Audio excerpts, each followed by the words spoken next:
I think it was out of bounds. I think they're going to give the ball back to the Rams. Dylan Wiggins with the foul there. Okay, foul on Wiggins, so that's going to be number 13.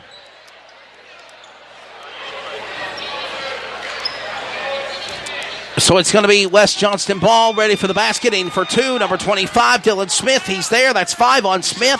Final 30 seconds of play. Foul was on Clayton, I believe. The foul was on number 3, Austin Robinson. On Javante Long for the Comets. Right. There you go. Final 20 seconds. Letting the clock run down. Up by 12. 30-18. Clayton with the ball. That's Shepard. Back to Freeman. Final 8 seconds. What's she going to do? They're going to power their way to the basket. Freeman lost the ball. But there's a whistle and a foul. Foul on number 33, Trey Fields, with 3.1 seconds. It's a non-shooting foul. It's Comets ball. So what do? You shoot up a desperate shot? I think you try to work Freeman in the middle there and get Ross! a shot. There's the horn. It's no good. Wow. That's your halftime score. 30-18. What a game. Yep. Cleveland, they were trying to set up shots down here, and under their offensive side of the court, and Clayton is putting a lot of pressure on them. A lot of transition points on Clayton's side, especially from the arc. They are blistering the arc right now, hitting 3 points. 3-point baskets. And if they keep that up, this can get real ugly real fast. They are really hitting those threes right now.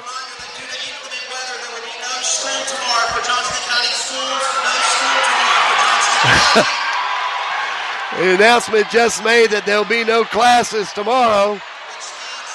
And I mean, the whole gymnasium just erupted in applause. We even got them dancing up here now.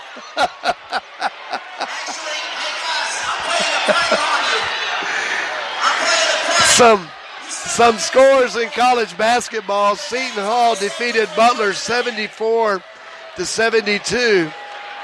UCF is beating Cincinnati 63-59. That's 3:39 left to go in the game. Alabama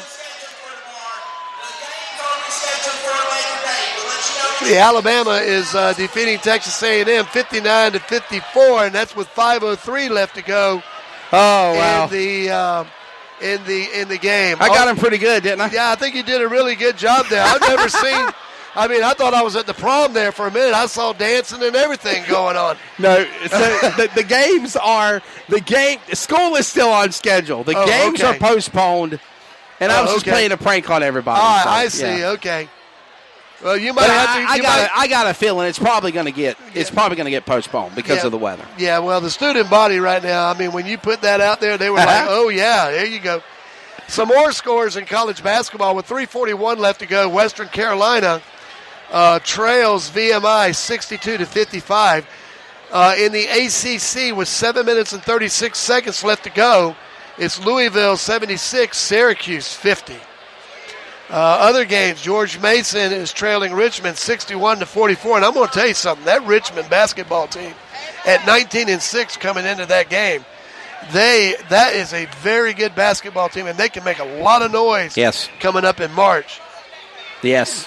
Also, other scores, Mercer is really putting it on Samford right now, 98-59 with 4:02 to go in the game. What's going on with Georgia and Auburn? I was looking for that score there. Georgia and Auburn, that was the one that I wanted to keep up with, the SEC matchup. Oh, they got Alabama, Roll Tide. Yeah, Alabama, they are leading right now by 3 over Texas A&M, 59-56. East Tennessee State. No school tomorrow? I know, I was playing with them. You might be getting a phone call from the admin tomorrow. Oh, wow. It was a joke. It was a joke. That's right. Georgia Tech is over Wake Forest right now in the ACC, 66-65, and that's with 4 45 left to go in the game. And East Carolina is trailing Memphis 60-56. Chattanooga 91, the Citadel 68, and I'll try to get a Georgia score for you. Well, here we go. Oh, here we go. 58-50, Georgia over Auburn. Number 13, Auburn. How about those dogs?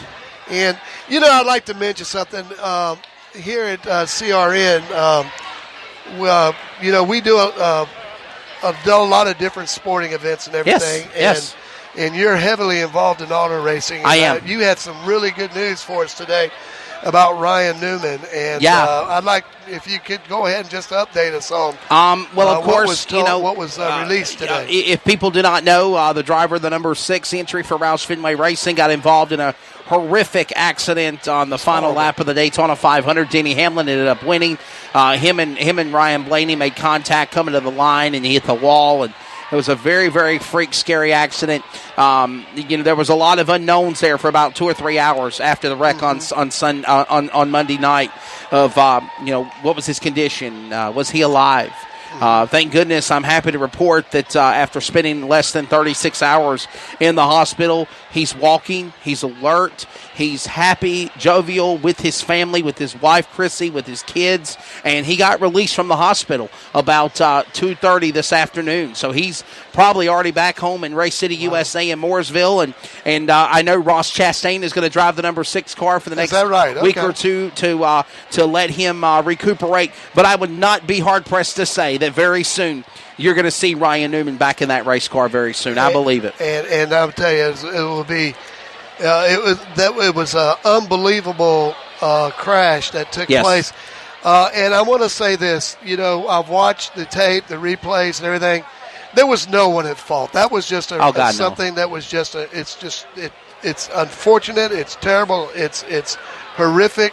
But there was no finger pointing anywhere.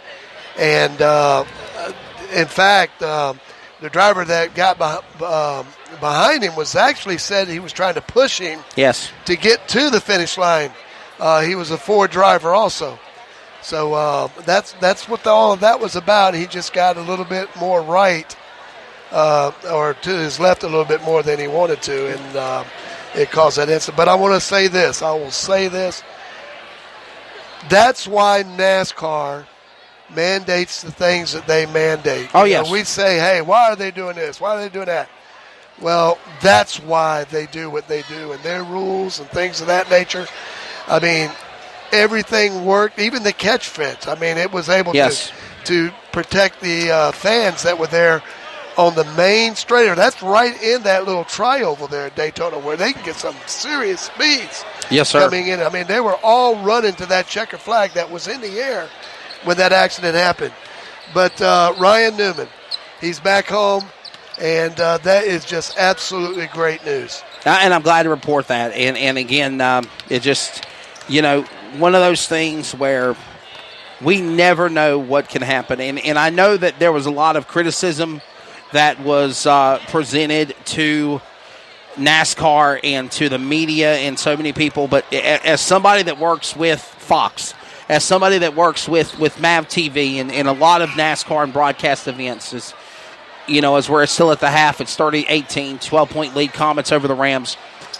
You don't want to put out too much information, and you don't want to put out the wrong information. Absolutely. And I think we saw some people on Monday night kind of comment about things that they really didn't know anything about, especially on social media.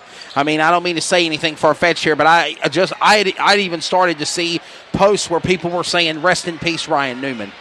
And I'm like, well, wait a minute, wait till it's official. Wait till we hear it from the proper sources.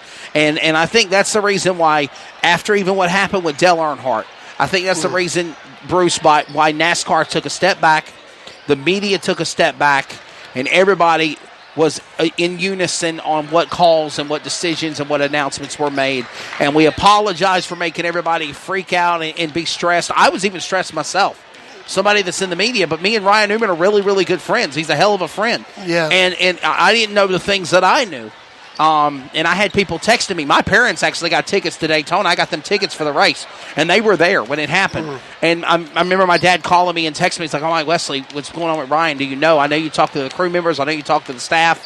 what's happened. I'm like, guys, I don't know anything. I can't tell you anything except he's been extricated from the car and he's on the way to the hospital. That's all I can tell you. But I'm glad that it turned out to be something very, very positive. And props to NASCAR and Daytona and the safety that has been done since over 19 years ago when we lost the great Dale Earnhardt.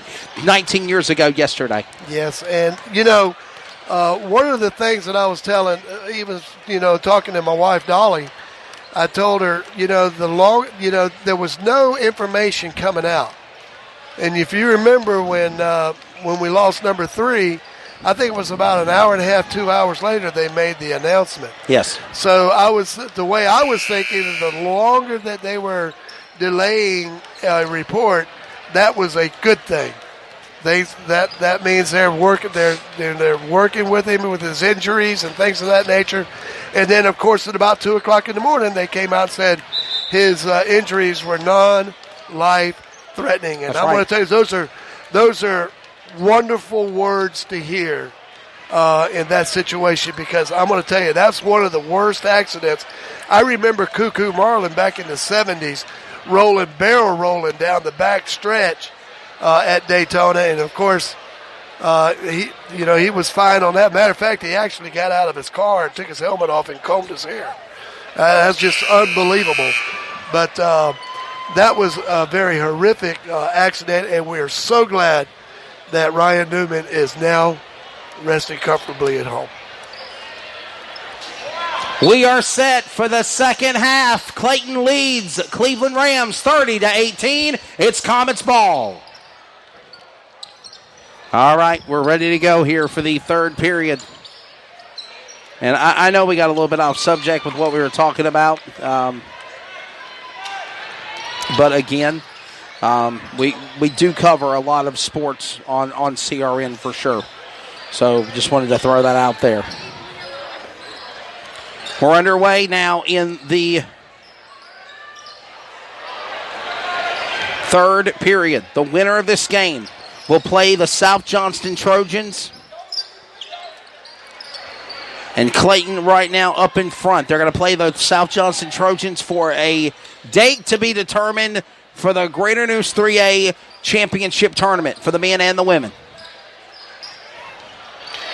B.J. Freeman with 2 there. And Freeman will put it in the basket for 2. Kim Winslow, somebody's messaging me.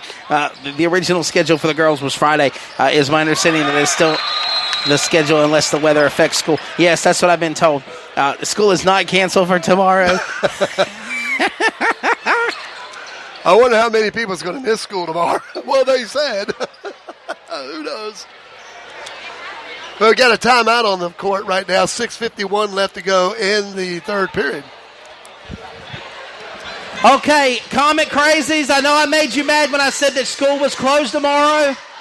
Is there any way that I can redeem you when I tell you that it is going to be released 3 hours tomorrow? Will you be happy with that?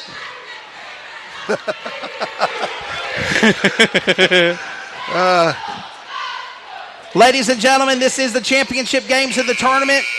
We will let you know on Clayton social media and also on CRN Sports social media when the championship games will be played. All right, so I just wanted to put that out there. So I guess there's a 3-hour release tomorrow, though, so that's good. You get out 3 hours early. Thank you, by the way, to Kim Winslow for giving me that information. So that's why I passed it along to you. Shot missed by Clayton, and here comes West Johnston. Or Cleveland, rather. Okay, here we go. This is Cleveland with the ball. We have changed up courts now. We're left to right, right to left. At number 5, Walter Gaffer with the ball. Gaffer goes inside to Wiggins. Wiggins with the ball. Throws it to the other side. Trey off the backboard. No good. Dylan Smith. And that was also Dawson Smith. And then the Comets come back around. They circle back around the court. Here we go again. Number 5, Gaffer with the ball. Back, setting it up to Robinson. And Shaq Howard, Comets fight for the ball. No, they lose it. Nice steal by Javante Long out of nowhere. And then a steal by number 22, Dawson Smith. We see a different team out here by Cleveland in the second half. Cleveland's coming to play now. They're only down by 11 points. I see a different team. For sure.